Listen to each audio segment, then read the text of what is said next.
Y el matrimonio es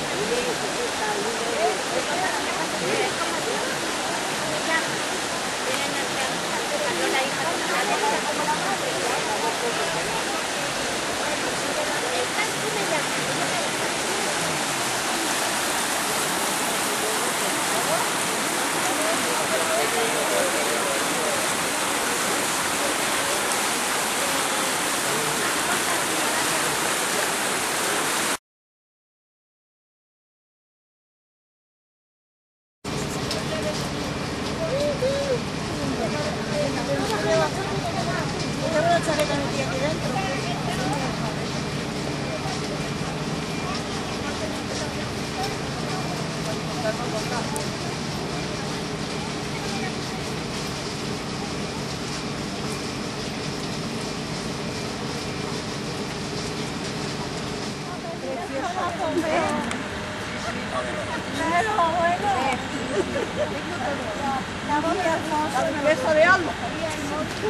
¿Cómo se llama el novio? El novio. Ya son los tres. Y ha puesto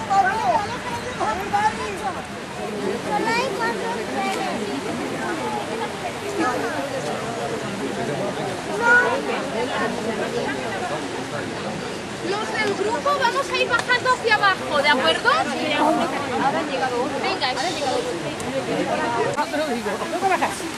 Bien, ahora sí, bienvenidos a los jardines Artigas, ¿de acuerdo?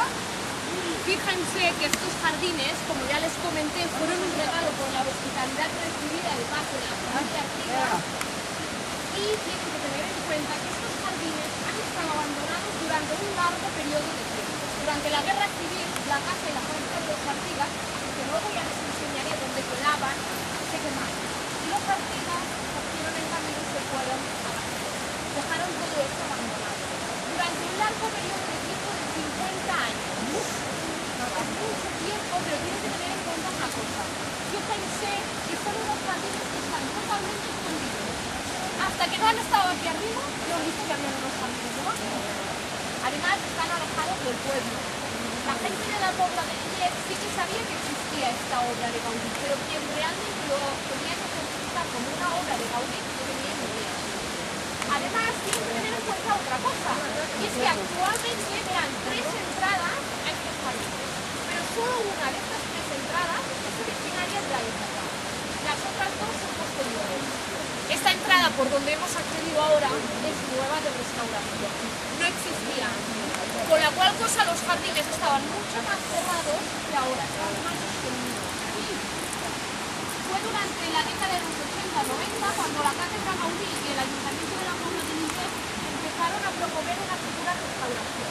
Una restauración que empezó en el año 92 y finalizó en el 97, año en que quedaron los jardines otra vez abiertos al público.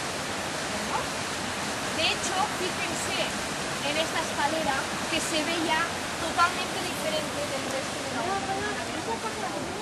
Eso es porque en toda obra de restauración, todo lo que introduce de una forma tiene que ver claramente que es la obra. Por eso es el material propio de esta zona, como por ejemplo la piedra rocosa de la cascada, las piedras del río Tren de Bajo, los conglomerados de las barandas, todo el material de la zona, para que quedara integrado también en el complejo natural. Por lo que hace a la vegetación, también vegetación de esta zona, propia de esta zona. Eso sí, desintegra un poco, canta un poco esta palmera. No, esto no es de la zona, es la única palmera que hay en la Pobla de Lillet.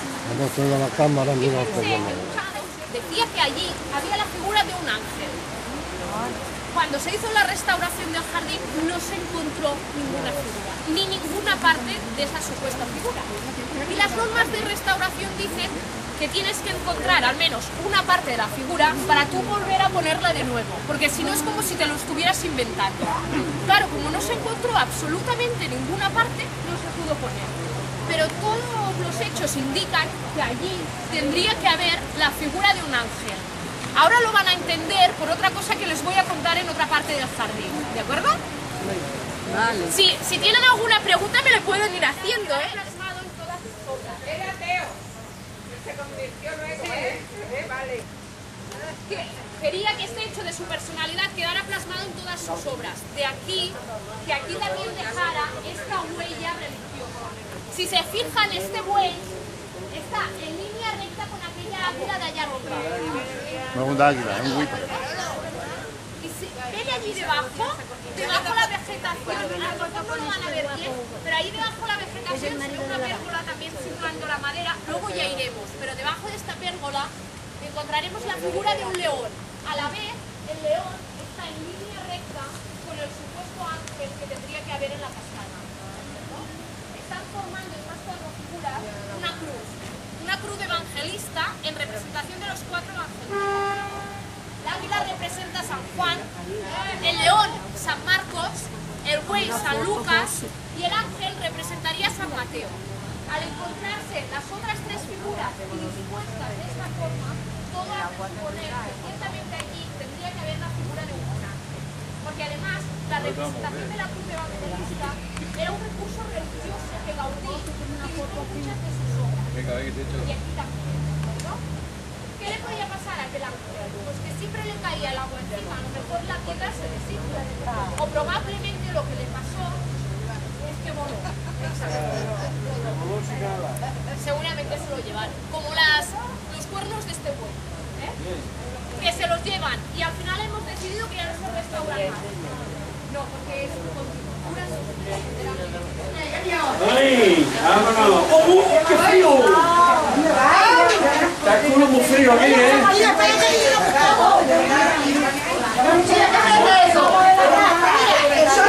¡La raja! ¡Hay mosquitos aquí!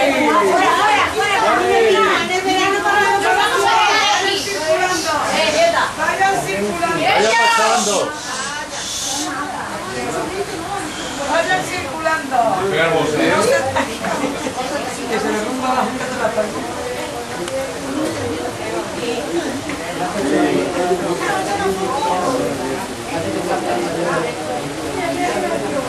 ventanas. Miren el arco que están formando. Eso es el arco catenario. Si nos colgamos una cadena, por la fuerza de la gravedad, se forma este ángulo. Si lo giras, es exactamente el ángulo que se está formando. Catenario viene de catena, que en latín quiere decir cadena. Gaudí siempre jugaba con la catenaria. Una cuerda y colgaba diferentes pesos. Obtenía el arco que él quería. Una vez tenía su arco, lo dibujaba o bien lo fotografiaba, le daba la vuelta a la fotografía o al dibujo y a partir de aquí empezaba a diseñar el resto de la estructura. Lo primero que diseñaba siempre eran los arcos. De hecho, el chalet del Callarás, la otra obra de Gaudí que tenemos aquí en la Pobla de Lillet, también tiene esta forma de arco catenario. Y actualmente es la única cosa que se conserva de la obra original, porque como pasó a ser una casa de colonias, lo modificaron muchísimo.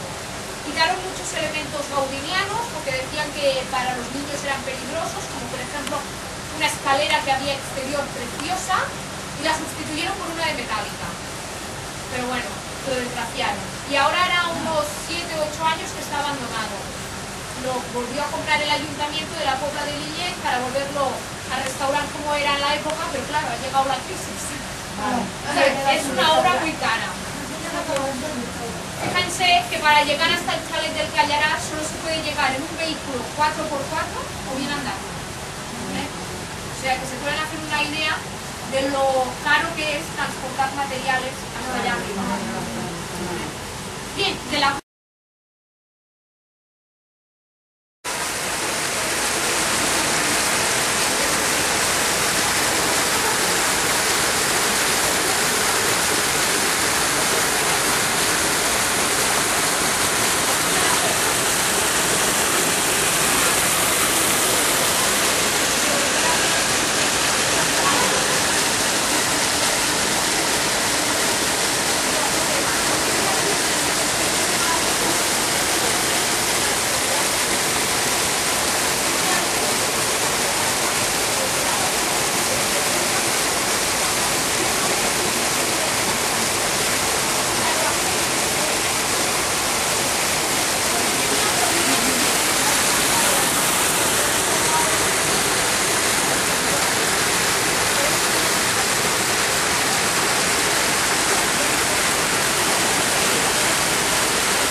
Bien, ya para finalizar de aquí nos vamos a fijar en una parte de la ruta.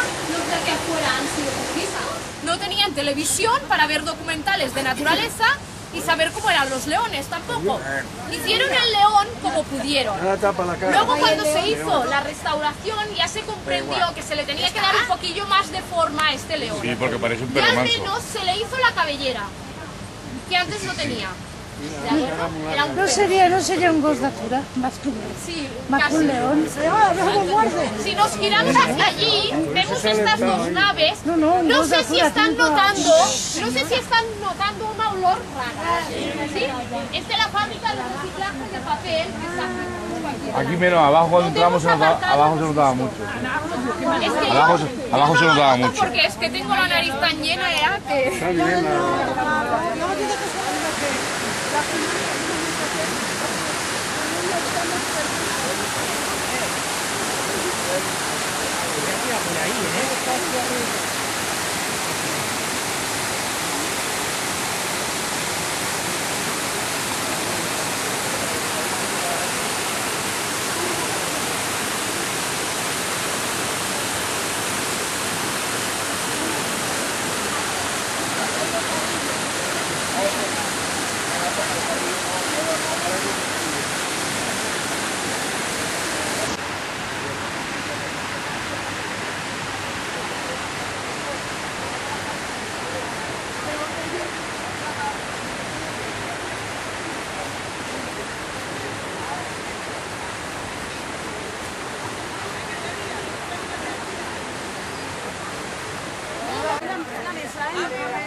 Ahí te choca.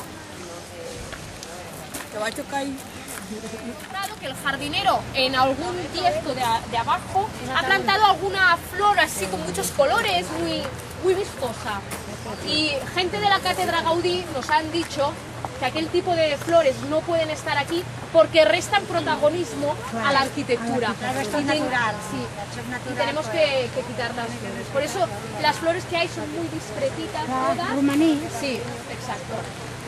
Bien, ahora estamos en la entrada principal del jardín. Una puerta simulando la madera y los artigas venían por este camino de aquí y accedían a su jardín por aquí. Es la única entrada que proyectó Gaudí para su obra. A un lado y otro de esta entrada encontramos estas figuras tan curiosas que están representando serpientes. Esto es un árbol con dos serpientes entrelazadas con la boca abierta. Allí tenemos tres serpientes entrelazadas con la boca abierta. En la religión cristiana, la serpiente representa protección. Y aquí es lo que están haciendo. Se están protegiendo la entrada principal del jardín. ¿De acuerdo? Y son hechas de esta piedra rojiza, que es muy abundante en Castellar de N'Hug. De hecho, el río Llobregat, cuando baja muy cargado, cuando ha llovido mucho, baja de un color rojizo. Llobregat viene del latín rubicatus, que quiere decir río rojo enruinado. Sí, ya se va. Bien, y al fondo de todo encontramos la glorieta, donde muchos de ustedes han subido. Es como el mirador del jardín. Se ven los jardines, los cuatro vientos, ¿vale? Al centro hay una mesa. ¿Se han fijado en la mesa del centro? Sí. Está representando el tronco de un árbol. Se ven las anillas concéntricas. Gaudí se inspiraba muchísimo en la naturaleza. De hecho, una vez le preguntaron quién había sido su maestro, quién le había enseñado todo lo que sabía. Y él contestó de una forma bastante curiosa, porque se levantó, abrió la ventana de su taller y señaló justo el árbol que tenía delante. Y dijo, este es mi maestro, queriendo decir que observando la naturaleza había aprendido todo lo que él sabía. Él decía que no hacía servir líneas rectas como el resto de los arquitectos, porque en la naturaleza no había nunca un árbol totalmente recto, y sin embargo ese árbol se aguantaba. Él decía que su obra también podía sostenerse sin la necesidad de líneas totalmente rectas. Él decía que ser original era volver al origen de todo y que el origen de todo era la naturaleza. Bien, otra cosita de aquí, que mucha gente me lo ha pedido. Aquellas manchas blanquitas que hay en la montaña, no es nieve, ¿eh? Es la piedra caliza, con la que se elabora el cemento.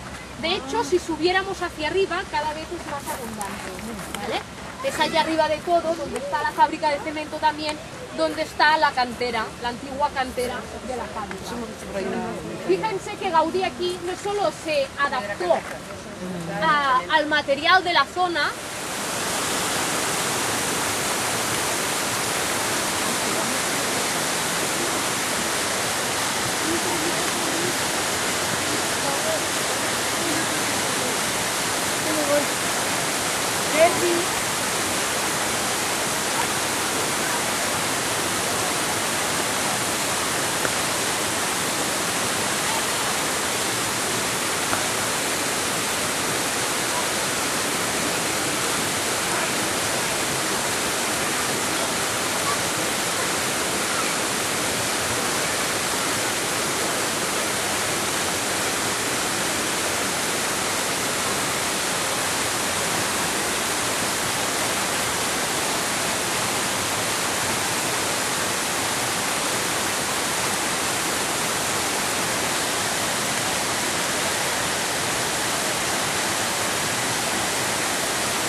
Ponte que te la haga Tony. sí, esto, pero los antiguas no se levantaban ni se sentaban. Lo que pasaba es que en aquella época las señoras llevaban aquellos vestidos pomposos, necesitaban un cierto espacio. Además, tienes que tener en cuenta una cosa, y es que los antiguos es una familia de mucho dinero. La cual cosa quería decir muchos tiempos, tienen cuidado de la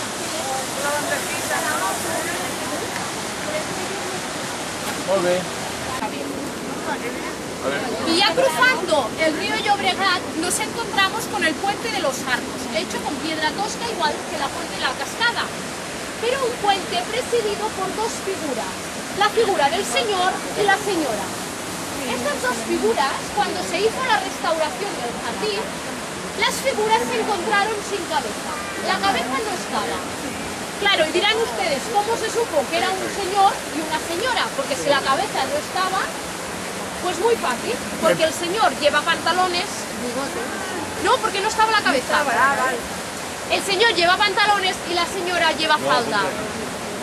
Y claro, en aquella época las cosas iban así. Los señores siempre llevaban pantalones y las señoras siempre llevaban falda. Por eso fue fácil adivinar que eran un señor y una señora. Ahora a lo mejor sería más complicado. Luego se restauró la cabeza y las manos. De hecho, la señora es idéntica a la cariátida del Parque Güell de Barcelona. Dice la leyenda que estas dos figuras podrían representar la hija de los Artigas y su prometido, porque cuando Gaudí regaló el diseño de estos jardines a los Artigas, la hija se iba a casar, en homenaje a la boda que se iba a producir en breve.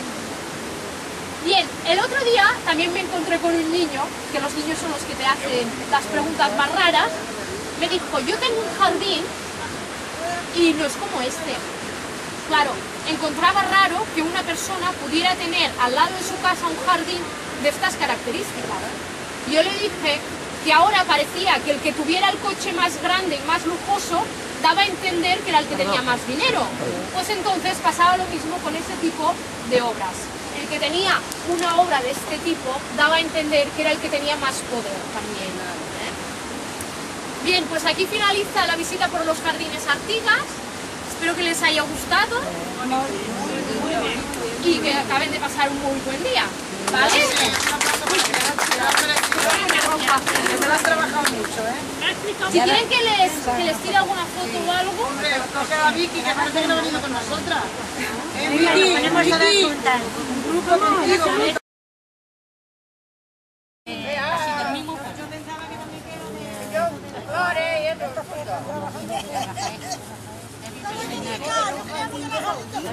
Como decía que tenía la otra.